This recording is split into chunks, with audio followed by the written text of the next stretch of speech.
তুমি এদের কাছে আদমের দুই পুত্রের গল্পটি যথাযথভাবে শুনিয়ে দাও। গল্পটি ছিল, যখন তারা দুজনই আল্লাহর নামে কোরবানি পেশ করল, তখন তাদের মধ্যে একজনের কাছ থেকে কোরবানি কবুল করা হল, আরেকজনের কাছ থেকে তা কবুল করা হল না। যার কোরবানি কবুল করা হয়নি সে বলল, আমি অবশ্যই তোমাকে হত্যা করব। যার কোরবানি কবুল করা হল সে বলল, আল্লাহ তাআলা তো শুধু পরেজগার লোকদের কাছ থেকে কোরবানি কবুল করেন।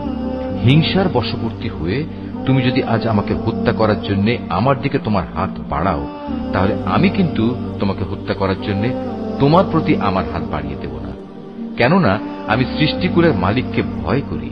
আমি বরং চাইব তুমি আমার গুনাহ ও তোমার গুনাহের বোঝা একাই তোমার মাথার উপর উঠিয়ে নাও, এবং এভাবেই তুমি জাহান্নামের অধিবাসী হয়ে পড়ো।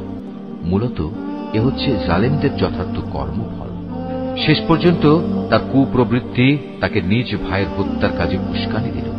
অতঃপর সে তাকে খুন করেই ফেলল, এবং এ কাজের ফলে সে ক্ষতিগ্রস্তদের অন্তর্ভুক্ত হয়ে গেল।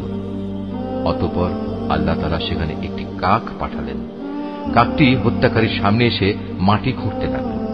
উদ্দেশ্য তাকে দেখানো কিভাবে সে তার ভাইয়ের লাশ লুকিয়ে রাখবে। এটা দেখে সে নিজে নিজে বলতে লাগল, হায়, আমি তো এই কাকটির চাইতেও অক্ষম হয়ে পড়েছি। আমি তো আমার ভাইয়ের লাশটাও গোপন করতে পারলাম না। অতঃপর সে সত্যি সত্যি নিজের কৃতকর্মের জন্য অনুতপ্ত হল। পরবর্তীকালে এ ঘটনার কারণেই আমি বনী ইসরায়েলদের জন্য এই বিধান জারি করলাম যে কোনো মানুষকে হত্যা করার কিংবা পৃথিবীতে ধ্বংসাত্মক কাজ করার শাস্তি বিধান ছাড়া অন্য কোনো কারণে কেউ যদি কাউকে হত্যা করে, সে যেন গোটা মানব জাতিকেই হত্যা করল।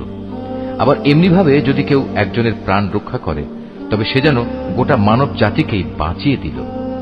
এদের কাছে আমার রসুলরা সুস্পষ্ট নিদর্শন নিয়ে এসেছিল, তারপরেও এদের অধিকাংশ লোক এই জমিনের বুকে সীমা লঙ্ঘনকারী হিসেবেই থেকে গেল।